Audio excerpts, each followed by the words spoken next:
Viewers of Netflix hit The Crown are left in no doubt who was to blame for the collapse of Prince Charles and Diana's marriage, has shown sneaking off to renew his love affair with Camilla Parker Bowles while the princess is left crying at the palace.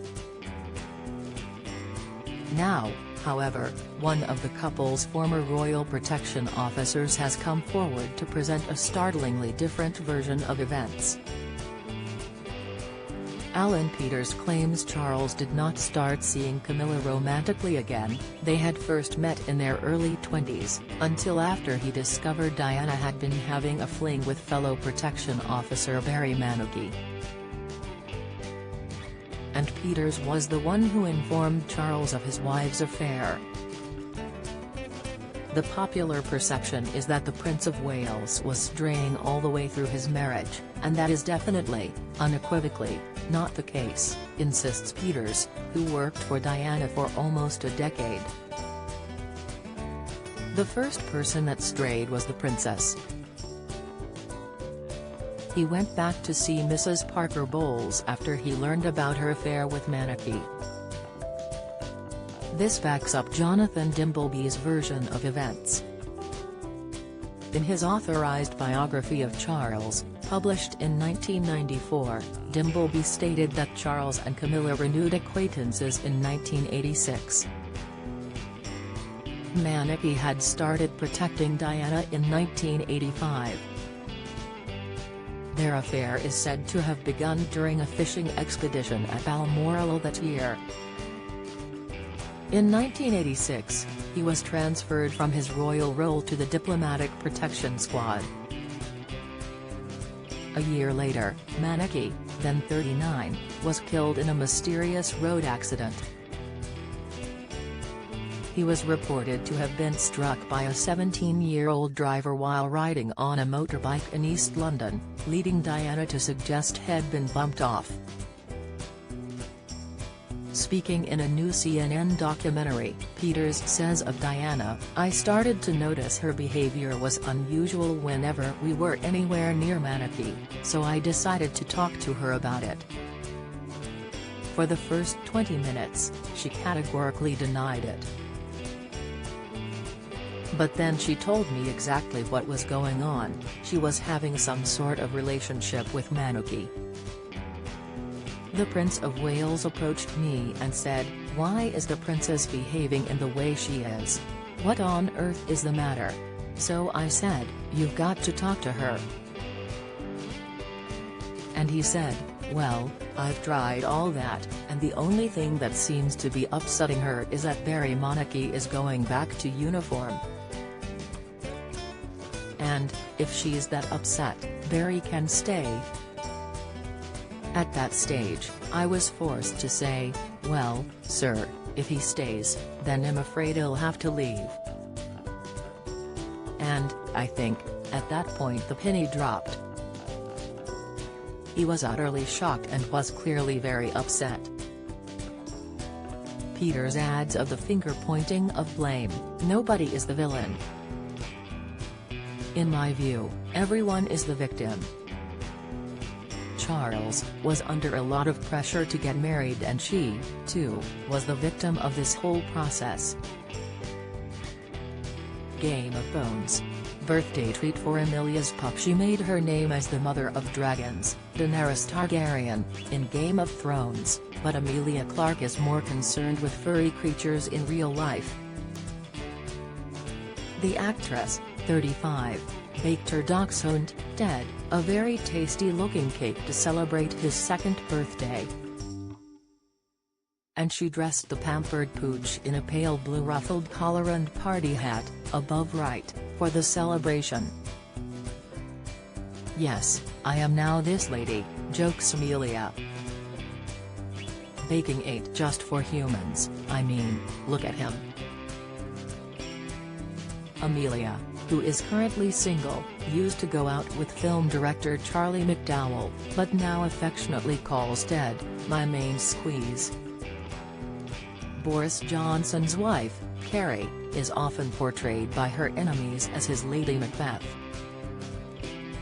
So guess which play she and the Prime Minister went to see on Tuesday? The tragedy of Macbeth, of course, at London's Almeida Theatre. Heavily pregnant Carrie is currently preoccupied by the rewilding of elephants from Kent to Africa in her role as head of communications for the Aspinall Foundation, so perhaps the Jungle Book will be her next night out. Gemma's got bottle, and a crazy rich party bag as any member could tell you. Annabelle's has a strict policy of no alcohol being brought in from outside. So crazy rich Asian star Gemma Chan raised eyebrows when she turned up for a party at the private Mayfair club carrying what appeared to be a bottle of fizz. On closer inspection, it turned out to be a handbag, a fellow reveller tells me. It was also considerably more expensive than even the finest vintage.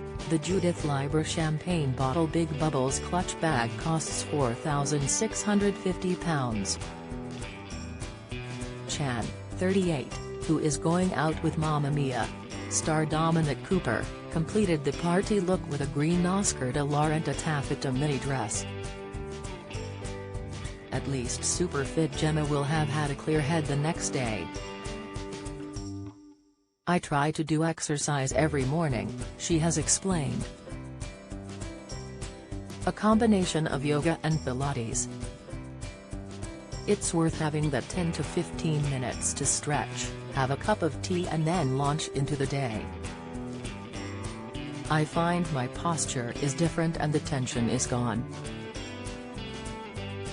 BBC star Amol Rajan appears to be spending too much time making dubious royal documentaries and not enough on his day job, presenting Radio 4's Today program. Yesterday he couldn't remember the name of his esteemed fellow host Martha Carney when it wasn't included on his auto cue. You're listening to Today on Radio 4, with he told listeners before the 7:30 a.m. news bulletin. The auto cue says, presenter and presenter, that's you and me. An unimpressed Carney interjected, called Martha. It's Martha. We've known each other for a while now. Rajan has been on Today for 24 weeks. But perhaps he is getting forgetful. After all, he didn't even remember to button up his shirt while presenting the BBC's supposed exposé The Princes and the Press, about William and Harry's relationship with the media. In fact, the most revealing thing in it was Rajal's chest hair. Tory grandee Sir Graham Brady scoffs at government plans to ban the boiling of lobsters alive and outlaw the sale and importing of foie gras on the grounds of animal cruelty. Where does it end? He wails at the Restaurant Association gala dinner at the Dorchester. I'm not sympathetic to banning the boiling of lobsters. It's all getting a bit ridiculous. Brady, who's chairman of the influential 1922 Committee of Backbench Conservative MPs, adds, I don't much like the idea of having to go abroad to eat my favourite foods. And will you be allowed to smuggle foie gras on the Eurostar? For personal use? Taupe and glory, Kelly paints the town red. She's the serious-looking queen of taupe who used to make wannabe entrepreneurs quiver on Dragon's Den, but Kelly Hoppen was all smiles after her encounter with royalty. The interior designer, 62, visited Windsor Castle to collect a CBE from Princess Anne for promoting British creativity and commerce. To celebrate, she held a party at Longins Brasserie in Mayfair, where she was embraced by funny man Alan Parr, left with Kelly, who made her roar with laughter. Perhaps he made a joke about her jumpsuit being not taupe but scarlet.